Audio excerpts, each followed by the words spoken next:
안녕하십니까. 은혜로운 찬양 두 번 듣게 하시니 감사합니다. 화창한 날씨, 화창하다 못해 뜨거운 날씨를 주셔서 감사합니다. 이 세상의 빛 되신 그 예수님 말씀을 묵상하기 아주 좋은 날씨인 줄 믿습니다. 아멘. 오늘 말씀의 제목은 세상의 빛 예수님. 요절은 5절 말씀 다 같이 읽겠습니다. 5절, 4장 5절 시작.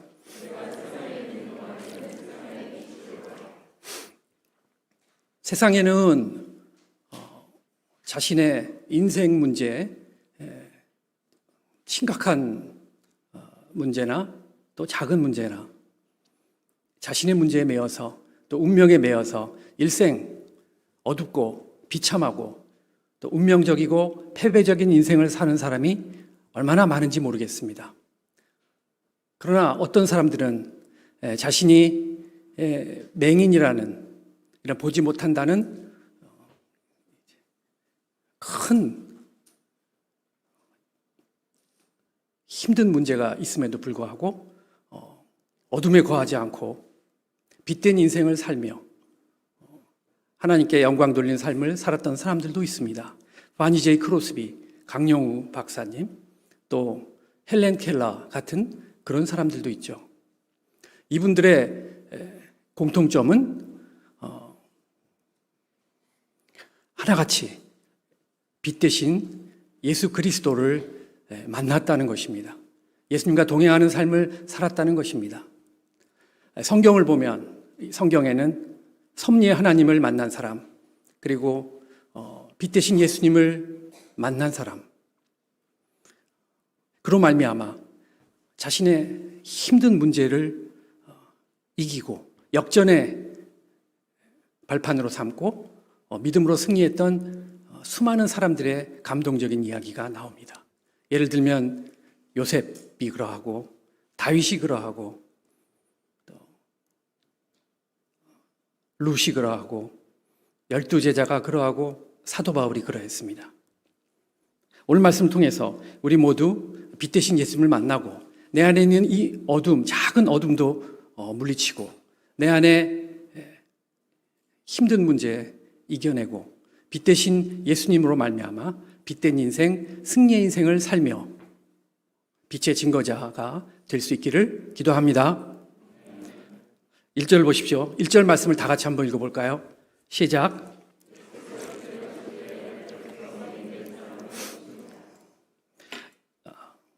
예수께서 길 가실 때 날 때부터 맹인된 사람을 보았습니다. 8절을 보면 그는 맹인이며 거지였습니다.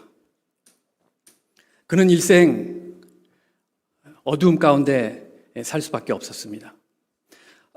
다 같이 한번 눈을 감아볼까요? 눈을 감아보세요. 네, 뜨십시오. 힘들죠? 잠깐 순간이라도 이렇게 눈을 감고 있으면 힘든데 이 사람은 일생을 이처럼 캄캄한 어둠 가운데 거해야 했습니다. 그리고 아무것도 할 수 없다는 이 내면의 이 절망, 이것이 그를 힘들게 했고 또 왜 자기를 이렇게 낳았는가 하는 부모에 대한 원망, 더 나아가 하나님께 대한 원망이 가득했을 것입니다.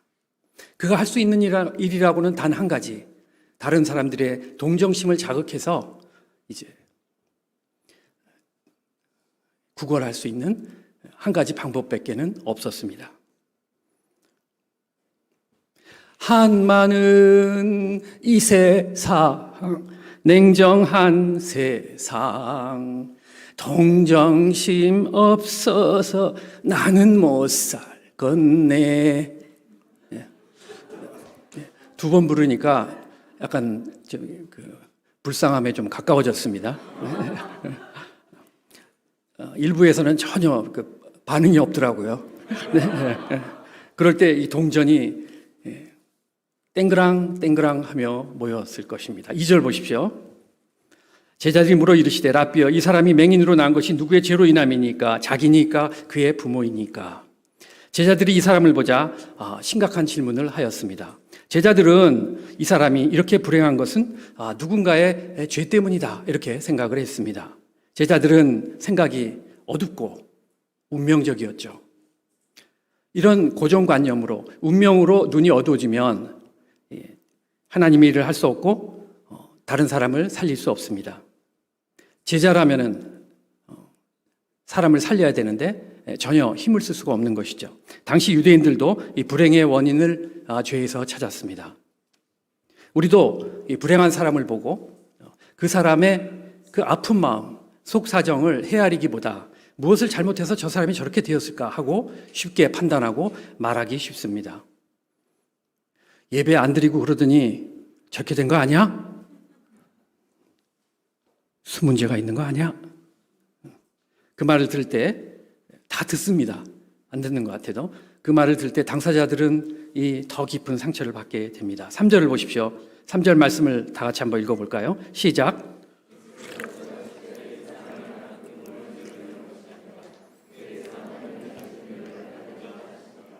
예수님은 이 제자들의 잘못된 관점을 바로잡아 주십니다. 그 사람이 맹인된 것은 이 사람이나 그 사람의 부모의 죄 때문이 아니라는 것입니다. 누구의 잘못도 아니라는 것이죠. 오히려 이 불행에는 하나님의 선하신 뜻이 있다는 것이죠. 앞에서 하나님이 하시는 일이 무엇이라고 했습니까? 하나님을 믿는 것이 하나님의 일이라고 했습니다. 그가 예수님을 믿고 그로 말미암아 많은 사람들이 예수님을 믿게 되고 그리하여서 하나님께 영광을 돌리기 위함이다라는 것이죠. 6.25가 끝나고 얼마 되지 않았을 때 이제 한 중학생이 아버지를 여의고 시골에서 상경했습니다. 축구하다가 공이 한쪽 눈에 부딪혔고 한 눈을 실명했습니다. 얼마 안 가서 양쪽 눈을 다 실명했죠. 이 얼마나 크고 충격적인 사건입니까? 이 사건으로 말미암아 그의 어머니는 돌아가셨습니다.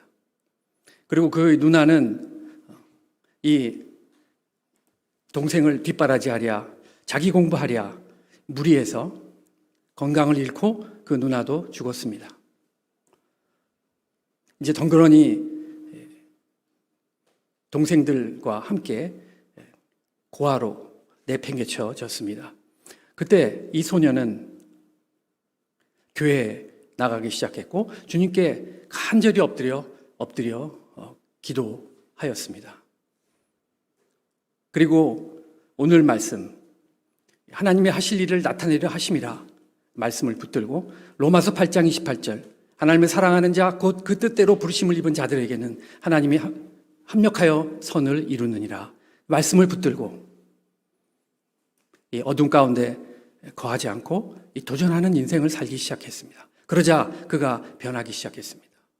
연대 우수한 성적으로 입학하고 졸업하고 미국의 피츠버그 대학의 교육학 박사학위를 따고 미국의 부시 대통령의 정책자문위원으로 정책위원장으로 차관에 해당되는 그 높은 자리를 역임했습니다. 50주년 한국 광복 50주년 기념에 자랑스러운 한국인 4명 중에 한 사람으로 뽑기도 했습니다. 그는 실명에 대해서 진실로 감사했습니다.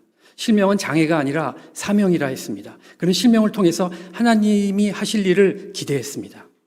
그는 젊은이들에게 꿈과 비전을 심어주는 사람이 되었습니다. 지금은 천국에 가시고 이 땅에는 안 계십니다. 지난 월드미션 리포트를 통해서 깊은 생각을 하고 또 은혜를 받는 시간이 되었습니다. 지난 우리 민족 반만년 역사를 살펴볼 때 약소국으로 강대국에 두들겨 맞으며 동네 북으로 살다가 최근에는 동족 상잔의 비극이란 6.25를 맞이해서 이 지구상에서 가장 가난한 나라가 되었습니다. 그럴 때 하나님의 은혜가 임했습니다. 우리 민족은 놀랍게도 예수님을 주요 그리스도로 고백하는 성령의 역사가 있었습니다. 그러자 주님께서 이 민족을 부족하지만 세계에 대하여 제사장 나라 거룩한 백성으로 택하여 쓰셨습니다. 우리 민족을 높이셨습니다. 온전한 하나님의 섭리였죠. 그런데 이 코로나 사태가 벌어지면서 이 교회마다 빨간불이 켜지게 되었습니다. 우리 교회에도 그동안 영적 소원을 가지고 성장하던 학생 리더들의 영적 소원이 사그러드는 그런 모습을 바라보면서 이 제자 양성에 빨간불이 켜진 것은 아닌가 하는 그런 어두운 마음이 들었습니다. 그러나 월드미션 리포트를 통해서 하나님께서 우리 모임을, 우리나라를 다시금 제사장 나라 거룩한 백성으로 쓰시고자 하는 비전을 보게 되었습니다. 아멘. 희망의 눈으로 현재를 바라보게 되었습니다. 섭리의 눈으로 가정을 바라보고 섭리의 눈으로 교회를, 내 인생을 바라보게 되었습니다. 요즘요, 얼마나 많은 사람들이 그 삶의 무거운 짐을 지고 힘들어 하는지 모릅니다.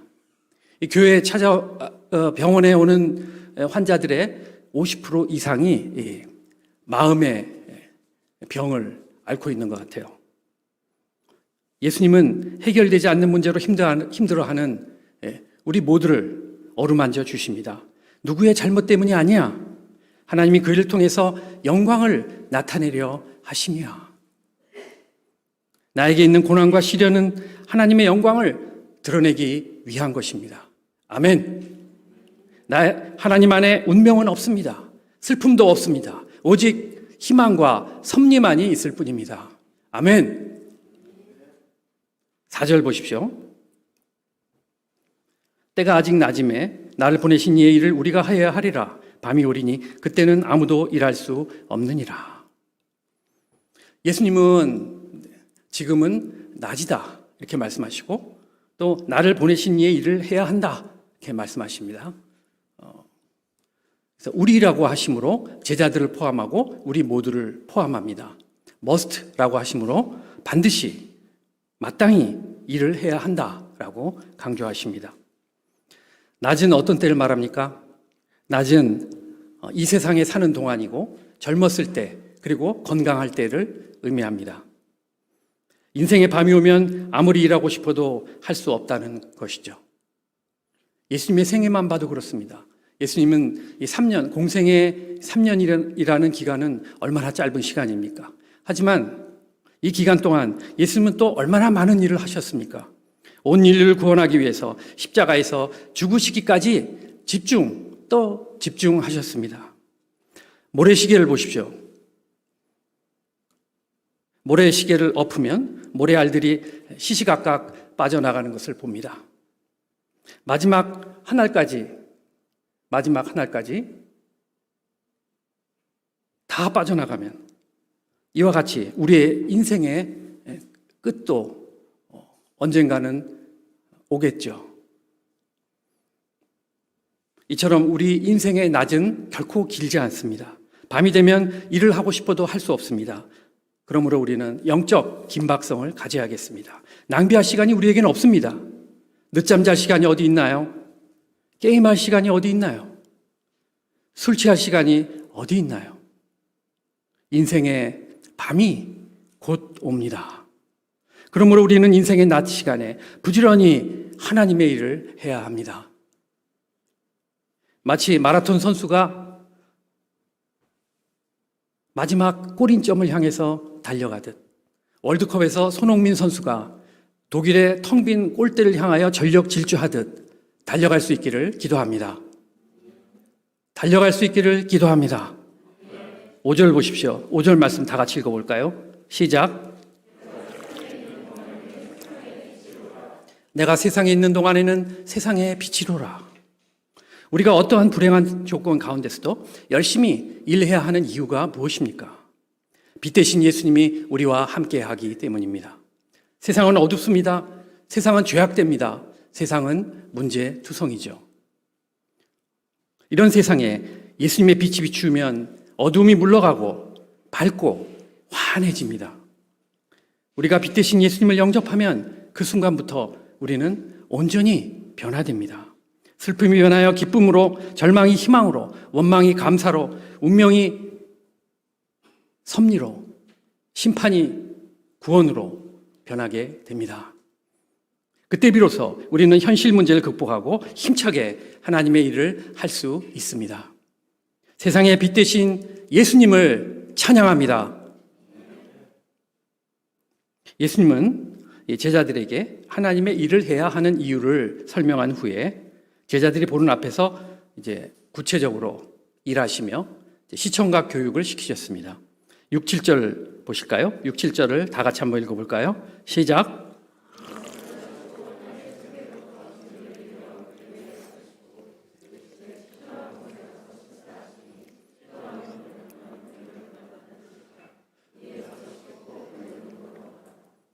예수님은 왜 이런 투박하고 과격해 보이는 방법을 쓰셨을까요? 다른 여러 방법이 있을 텐데 왜 이렇게 하신 걸까요? 제가 어렸을 때예요. 기억나는데 이제 모기에 이렇게 물리고 자기 전에 침을 이렇게 바르고 났더니 아침에 일어나 보니까 좀 좋아졌던 그런 기억이 있습니다. 이 침이 효과가 있는 걸까요? 침이 효과가 있듯이 침도 효과가 있는 걸까요? 예수님을 단순히 믿고 순종하도록 확실한 믿음을 갖도록 하기 위함입니다. 이 소경된 자는 그 촉각이 발달하고요, 또 이 청각이 놀랍도록 발달합니다. 근데 이제 침 뱉는 소리,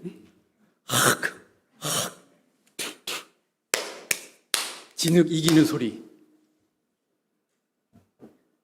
아무리 안 보인다 하지만 그래도 나의 소중한 두 눈인데 이 더러운 진흙을 눈에 붙이고 이 이상한 모습으로 ET 눈을 해가지고 2km 넘는 거리를 간다는 것이 쉽지 않은 일이었을 것입니다. 우리 가운데 이런 방향이 떨어지면 순종할 사람 있습니까? 한 분도 안 계시죠. 그러나 맹인은요 온전히 순종했어요. 실로암에 가서 물로 씻었습니다.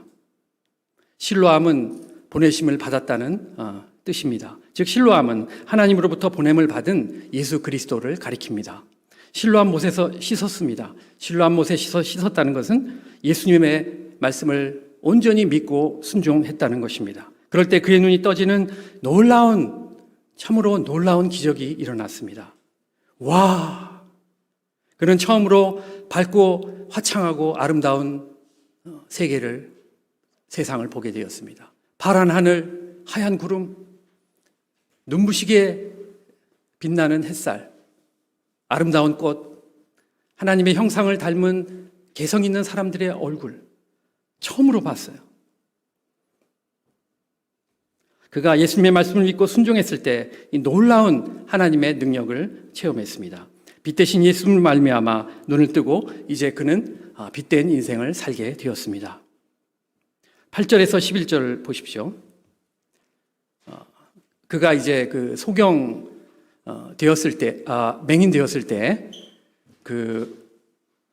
사람들이 많이 보이는 곳에서 구걸을 했기 때문에 누구나 다 그를 잘 알고 있는 유명 인사였습니다. 그런데 그가 눈을 뜨고 걸어다니자 사람들이 무척 놀랐습니다. 한쪽에서는 그 맹인이 맞다 하는 것이고, 다른 쪽에서는 아니다, 창세 이래로 맹인이 눈을 뜬 적은 없다. 이 두 의견이 대립하는 것이죠. 그러자 그가 내가 바로 그 맹인입니다 라고 분명히 말했습니다. 그는 눈을 뜨자 변하기 시작했죠. 과거에 주눅들고 슬퍼하고 소심한 그가 더 이상 아니었습니다. 눈뜬 자의 말을 듣자 이제 어떻게 눈이 뜨게 되었는지 이들은 너무나 궁금했습니다. 그래서 눈을 어떻게 뜨게 되었나 하고 물어보니까 예수님께서 이렇게 뜨게 했다고 설명해 주었습니다. 13, 14절 보십시오. 사람들은 놀라워했습니다. 구약 성경에도 소경이 눈을 떴다는 그런 것은 없거든요. 이 기적에 대해 설명을 듣기 위해서 영적 지도자라고 할 수 있는 바리새인들을 찾아갔습니다. 바리새인들은 반응이 어떻죠? 이 소경이 눈을 뜬 그 사실보다도 안식일에 눈을 뜨게 하였다라는 그것에 더 주목했습니다. 이 불쌍한 소경이 눈을 떴다면 얼마나 기뻐해주고 축하 박수를 쳐주고 다른 소경들 다 모아서 그리고 이 귀머거리들 다 모아서 예수께로 데리고 가서 고침받도록 해야 되는 것이 목자가 할 일 아닙니까? 그러나 바리새인들은 눈을 떴다는 그 사실보다도 안식일을 범한 것, 그 율법이 더 중요했습니다. 사꾼 목자였던 것이죠. 15, 16절 보십시오. 바리새인들이 그 사람에게 눈을 뜬 경위를 물어보고 다시 설명해 주었습니다. 그러자 바리새인들도 이 두 부류로 갈라집니다. 한 부류는 그가 아무리 눈을 뜨게 하였다 할지라도 안식일을 범한 사람이기 때문에 하나님께로부터 온 자가 아니다, 죄인이다 하는 것이고, 그래도 눈을 뜬 일은 얼마나 엄청난 일인데 결코 죄인일 수가 없다라는 두 부류로 나눠진 거죠. 열띤 논쟁이 벌어졌습니다. 17절 보십시오. 그러자 다시 눈뜬 자를 불러와서 의견을 묻습니다. 그를 누구라 하느냐? 그가 선지자냐? 아니면 죄인이냐? 답을 유도하는 거죠. 선지자니이다. 그는 하나도 주눅들지 않고 분명히 자기 생각을 밝혔습니다. 18에서 21절 보십시오. 눈뜬 자가 이제 예수님을 선지자라고 이렇게 답변했기 때문에 자신들의 의도는 다 무산됐고 이제는 그의 부모를 소환해가지고 물어봅니다. 맹인되었던 너희 아들이 맞느냐? 맞다면 눈을 뜨게 된 경위를 설명해보라. 이 맹인 다음으로 가장 기뻐했던 사람은 사실 이 부모였습니다. 부모는 너무나 기뻐했지만 표정 관리를 하고 너무나 기쁜데 이걸 눌러야죠. 좋아했다가는 안 되니까 누르고 눈치를 가만히 보니까 말 잘못했다가는 이제 출교 당하는 거예요. 그러니까 눈 뜬 것 맞고 내 자식이 맞지만 어떻게 떴는지 모른다고. 그가 컸으니 그에게 물어보라고 하면서 빠져나갔습니다. 부모는 이 자녀를 통해서 영적인 눈을 뜰 수 있는 좋은 기회였지만 놓치게 되었습니다. 유대인도 바리새인도 부모도 모두 영적인 소경들이었습니다. 24절 보십시오. 바리새인들이 눈뜬 사람을 두 번째로 불러서 질문합니다. 좋다. 하지만 예수님은 안식일을 어긴 죄인이니까 죄인인 것을 인정하라. 밀어붙였습니다. 25절 보십시오. 다 같이 읽어볼까요? 25절 시작.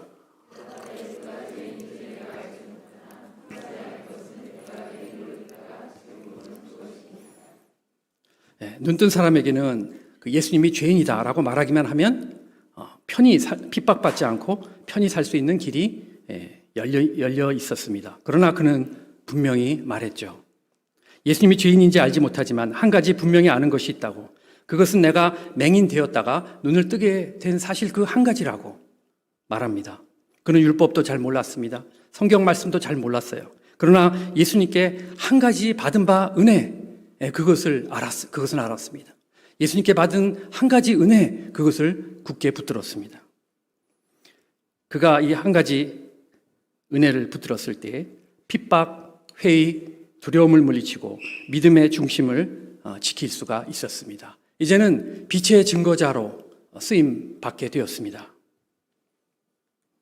오늘날 이 인터넷과 영상 매체의 발달로 우리 현대인들은 정보의 홍수 속에 살고 있습니다. 저희 병원에 오는 환자 중에요. 어떤 사람은 자기 병에 대해서 나보다 더 많이 알고 와요. 최신 지견까지 다 알고 와요. 그만큼 우리가 노력만 하면 얼마든지 많은 정보를 얻을 수가 있습니다. 따라서 현대 크리스찬들도 많은 지식과 정보를 갖고 설교도 많이 듣고 많은 지식을, 신학적인 지식도 공부하기도 하고. 그런데 고난이 오면 왜 믿음이 이렇게 쉽게 흔들리는 것입니까? 작은 박해 앞에서도 쉽게 믿음을 포기하는 사람들을 많이 봅니다. 왜 그런 것이에요? 한 가지 아는 것을 붙잡지 못하기 때문입니다. 한 가지 확실한 은혜를 붙들어야죠. 제가 아는 어떤 형제는 말씀 공부도 오래 했고 또 메시지도 전했고 또 누가 봐도 훌륭한 목자였습니다.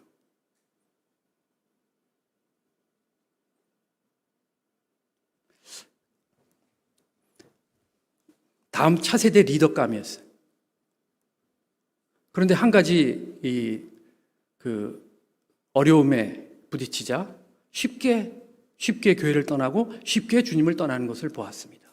왜 그런 거죠? 한 가지 아는 것, 주님께 받은 한 가지 은혜, 이걸 붙들지 못했기 때문이에요. 사도 바울은 예수를 핍박하던 자였죠. 그가 다메섹 도상에서 빛 대신 예수님을 만났습니다. 사울아 사울아 내가 어찌하여 나를 박해하느냐? 주여 누이시니까 나는 내가 박해하는 예수라. 그가 다메섹 도상에서 예수님을 빛으로 만나고 그는 영적인 눈을 뜨게 되었습니다. 그가 아는 한 가지 은혜가 바로 그거였죠.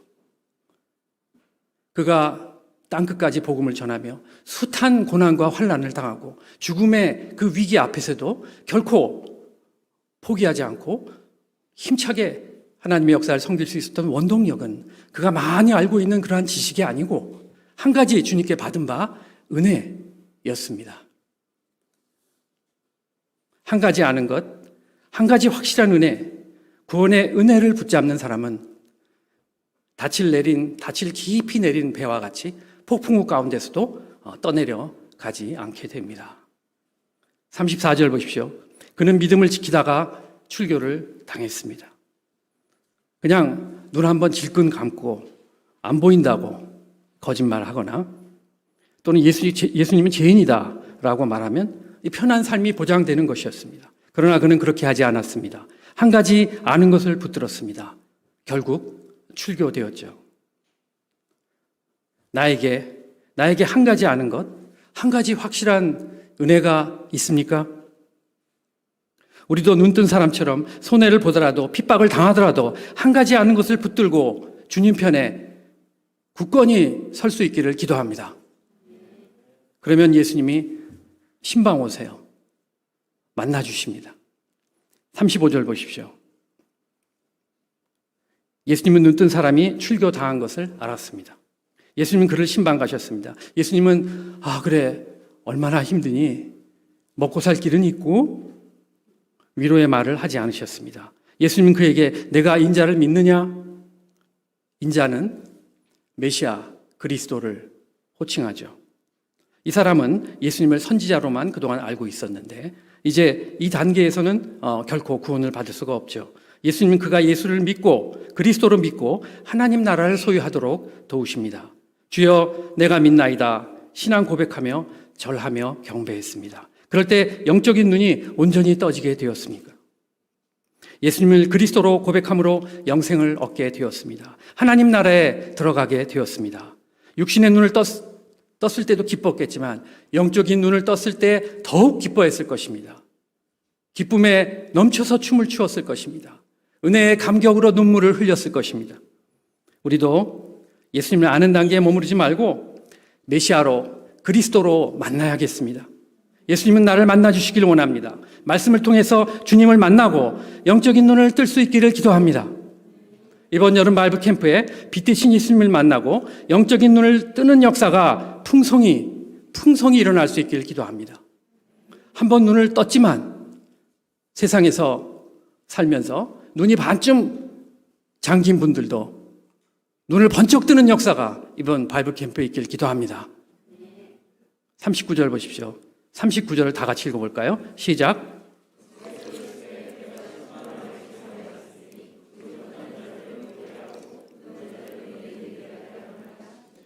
예수님은 자신이 이 땅에 오신 목적을 분명히 말씀하십니다. 그것은 뭐죠? 예수님이 이 땅에 오신 목적이 뭐예요? 심판입니다. 심판. 이 심판은 어떤 심판입니까? 맹인들은 보게 하고 보는 자는 맹인이 되게 하는 것이다. 맹인은 누구를 가리킬까요? 맹한 사람이 맹인입니까? 하나님 앞에서 자기가 영적인 소경인 것을 깨닫는 자입니다. 자신이 죄인임을 깊이 인정하는 사람입니다. 이런 자는 예수님을 만나고 영적인 눈을 뜨고 영적인 세계를 보게 됩니다. 하나님을 보게 됩니다. 천국을 보게 될 것입니다. 보는 자들은 누굴까요? 보는 자들은 스스로 본다 하는 자들은 맹인이 되게 하려 함이라.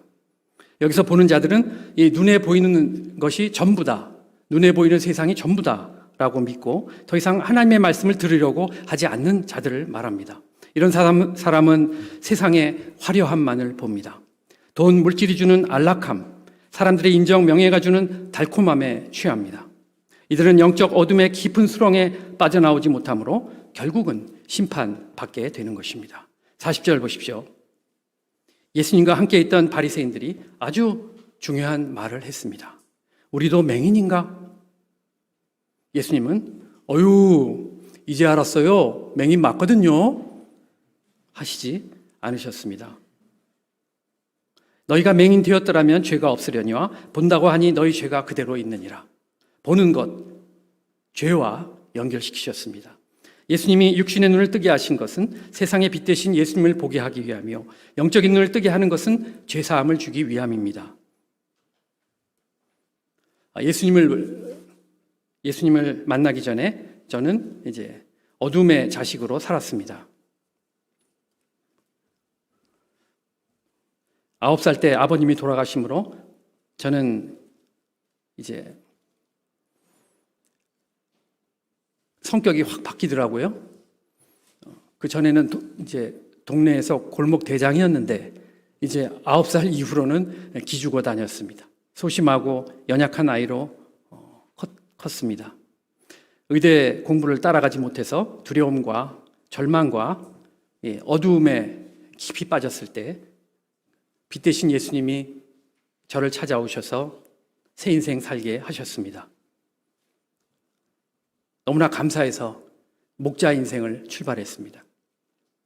그런데 전문의가 되고 세상 욕심으로 눈이 멀어 심령이 어두워졌습니다. 월급이 레지던트 때보다 전문의 되니까 훨씬 많이 받게 되고 눈이 멀었던 것 같아요.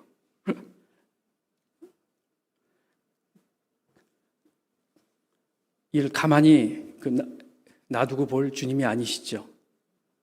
그때 한 아주머니 환자를 수술하던 중 이제 실수하는 저의 명백한 실수로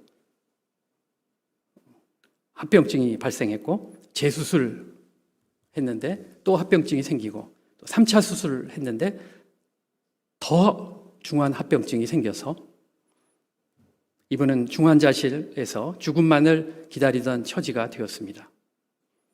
그런데 하필이면 그의 시동생이 조폭이었습니다. 살려놓지 않으면 각오하라는 협박에 매일 시달렸습니다. 저는 주 앞에 나가 살려달라는 기도를 매일 드렸습니다. 주님, 이 환자를 살려주십시오. 주님, 저를 좀 살려주십시오.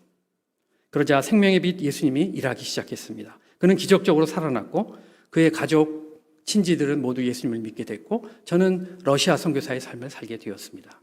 그 이후로도 생명의 빛 예수님은 부족한 자와 함께 하시고 저의 갈 길을 환히 밝게 비춰 주셨습니다.